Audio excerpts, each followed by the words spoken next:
সম্মানিত হাজিরিন, আমরা তো আল্লাহর নিয়ামতের শুকরিয়া আদায় করতে পারি না, বরঞ্চ যে নিয়ামতগুলো আল্লাহ রাব্বুল আলামিন আমাদেরকে দান করেছেন এই নিয়ামতের আমরা শুকরিয়া আদায় তো করতে পারছি না, বরঞ্চ এই নিয়ামত ভক্ষণ করার পরেও, আল্লাহর দেওয়া নিয়ামত নিজেরা গ্রহণ করার পরেও আল্লাহ রাব্বুল আলামিনের আইন বাদ দিয়ে দিয়ে মানুষের তৈরি করা আইন নিয়ে আমরা বেশি মাতামাতি করছি, ঠিক কিনা বলেন? কিন্তু আমাদের উচিত ছিল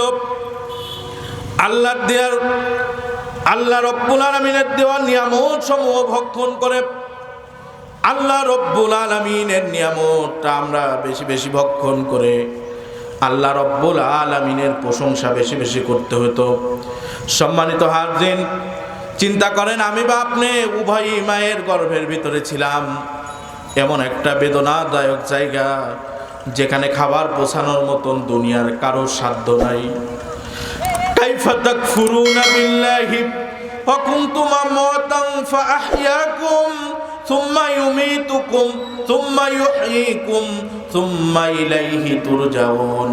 আল্লাহ রাব্বুল আলামিন বলছেন, বান্দারে তুমি তো মৃত ছিলে, তুমি তো কোনো ধরার জ্ঞানের মধ্যেই ছিলে না, তোমার তো কোনো অস্তিত্বই ছিল না, তোমাকে আমি আল্লাহ রাব্বুল আলামিন জীবন দান করেছিলাম, মায়ের গর্ভের থেকে পৃথিবীতে আবার তোমাকে ভূমিষ্ঠ করলাম, বড় করলাম, আমি আল্লাহ রাব্বুল আলামিনের অফুরন্ত নিয়ামত তোমাকে দিলাম।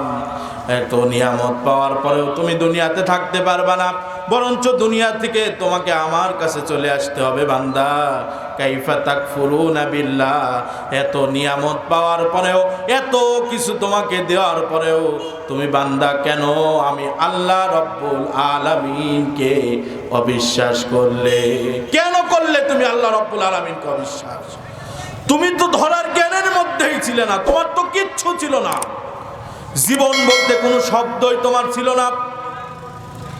দুনিয়াতে পাঠালাম আমি আল্লাহ রাব্বুল আলামিন, মায়ের যে গর্ভের ভেতরে তুমি ছিলে সেখানে অক্সিজেন পৌঁছানোর মতন কোনো ব্যবস্থা দুনিয়ার কেউ করতে পারে নাই, তোমার খাবার ব্যবস্থা কেউ করতে পারে নাই, তোমাকে দেখে দেখভাল করে রাখার মতন কোনো ক্ষমতা কারো ছিল না। আমি আল্লাহ রাব্বুল আলামিন মায়ের নারীর সাথে তোমার নারীর কানেকশন লাগাইয়া দিয়া তোমার নিঃশ্বাসের ব্যবস্থা বান্দারে আমি আল্লাহ তোমাকে করে দিলাম। তুমি মায়ের পেটের ভিতরে বড় হচ্ছ, তোমার তো খাদ্যর প্রয়োজন আছে, কোনো পৃথিবীর কোনো বান্দা তোমাকে সেখানে খেতে দিতে পারত না। আমি আল্লাহ রাব্বুল আলামিন তোমার মায়ের নারীর সাথে তোমার নারীর কানেকশন লাগাইয়া দিয়া তোমার খাদ্যর ব্যবস্থা আমি আল্লাহ রাব্বুল আলামিন করে দিলাম। সুবহানাল্লাহ। বান্দারে, তোমার মুখে কোনো রকম নাপাকি আমি ঠেকতে দেই নাই, মুখটাকে হেফাজত করলাম এই জন্য তুমি যখন পৃথিবীতে ভূমিষ্ঠ হয়ে যাবা তোমার ওই মুখ দিয়ে তুমি যেন আল্লাহ রাব্বুল আলামিনের শুকরিয়া আদায় করতে পারো, তুমি যেন আল্লাহ রাব্বুল আলামিনের শুকরিয়া আদায় করতে পারো রে বান্দা। এই জন্য তোমার মুখটাকে আমি আল্লাহ রাব্বুল আলামিন হেফাজত করেছি। তুমি কেন ভুলে গেলে? তুমি যখন পৃথিবীতে আসলে, পৃথিবীতে আসার আগেই তো তুমি পৃথিবীতে নাও আসতে পারতে, তোমার ইন্তেকাল হয়ে যেত যদি মায়ের পেটের ভিতরে তোমাকে আমি আল্লাহ রাব্বুল আলামিন এই ব্যবস্থাগুলো না করে দিতাম। এত সব ব্যবস্থা করে দিয়ে তোমাকে আমি পৃথিবীতে নিয়ে আসলাম, পৃথিবীতে নিয়ে আসার পরে মেধা দিলাম, যোগ্যতা দিলাম, বড় করে তুললাম, তুমি এখন যুবক বয়সে উপনীত হয়ে গিয়েছ, তুমি এখন যুবক, তোমার এখন কিচ্ছু ভালো লাগে না, দুনিয়ার নেশায় দুনিয়ার মোহে তুমি নিজেকে কাটিয়ে দিচ্ছ যুবক। তুমি আল্লাহ রাব্বুল আলামিনের আইনটা ভুলে গেলে, আল্লাহ রাব্বুল আলামিনের বিধানটা ভুলে গেলে। তোমাকে নামাজের দিকে আসার কথা বললে তুমি রেগে যাও, ইসলামের দিকে আসার কথা বললে তুমি রেগে যাও, কোরআনের কথা বললে যুবক তুমি রেগে যাও।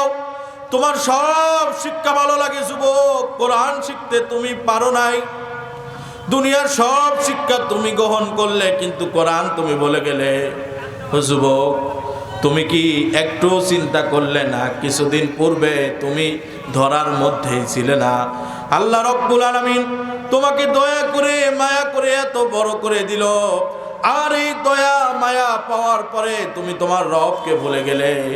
ও যুবক, তুমি কেন ইসলাম মানলে না, কোরআন মানলে না? তোমার যে সময়টা, এই সময়টা আল্লাহ রব্বুল আলামিন ইবাদত আর বন্দেগী, আল্লাহ রব্বুল আলামিনের দাসত্ব যারা করে, আল্লাহর গোলামি যারা যুবক বয়সে করে, তাদেরকে আল্লাহ রব্বুল আলামিন সবচেয়ে বেশি পছন্দ করে রে যুবক। কিন্তু তুমি তোমার মোবাইলের ভিতরে আসক্ত হয়ে গিয়েছো, তুমি গেমের ভিতরে আসক্ত হয়ে গেলে, তুমি পাবজিতে আসক্ত হয়ে গেলে, বিভিন্ন রকম ডিভাইসে তুমি আসক্ত হয়ে গেলে যুবক। কিন্তু তুমি ইসলাম মানলে না, কোরআন মানলে না, আল্লাহর দ্বীন মানলে না, আল্লাহর দ্বীনের কথা তোমার ভালো লাগলো না যুবক। তোমাকে যে আল্লাহ রব্বুল আলামিন পৃথিবীতে পাঠালেন, হাঁটা শিখায় দিলেন, কথা বলার ক্ষমতা দিলেন, বিভিন্ন স্বাদ অন্বেষণ করার মতন সুন্দরতম একটা জিহ্বা তোমাকে দিলেন, এমন একটা চোখ তোমাকে দিলেন, দুনিয়ার শত সহস্র ক্যামেরাও যেরকম ক্ষমতা রাখে না, এর থেকে বেশি ক্ষমতাধর চোখ যুবক তোমাকে আল্লাহ রব্বুল আলামিন দিয়ে দিল। কিন্তু তারপরেও তুমি নিজেকে এতটা মত্ত, দুনিয়ার পিছনে এতটা মত্ত করে ফেললে রে যুবক। ইসলাম তোমার ভালো লাগে না, কোরআন তোমার ভালো লাগে না, আল্লাহ রব্বুল আলামিনের দ্বীন তোমার ভালো লাগে না, মানুষের তৈরি করা আইন তোমার ভালো লাগে। এই যদি তোমার অবস্থা হয় রে বন্ধু, তাহলে আল্লাহ রব্বুল আলামিন কিয়ামতের ময়দানে তোমাকে অবশ্যই অবশ্যই শাস্তির সম্মুখীন করবে। সম্মানিত হাজির, তাহলে আল্লাহ রব্বুল আলামিন তার নিয়ামত দিলেন, আর নিয়ামতের শুকরিয়া আদায় আল্লাহ রব্বুল আলামিন করতে বললেন। যারা আল্লাহ রব্বুল আলামিনের নিয়ামতের শুকরিয়া আদায় করবে, তাদেরকে আল্লাহ রব্বুল আলামিন তার নিয়ামত সমূহ আরো বৃদ্ধি করে দেবেন।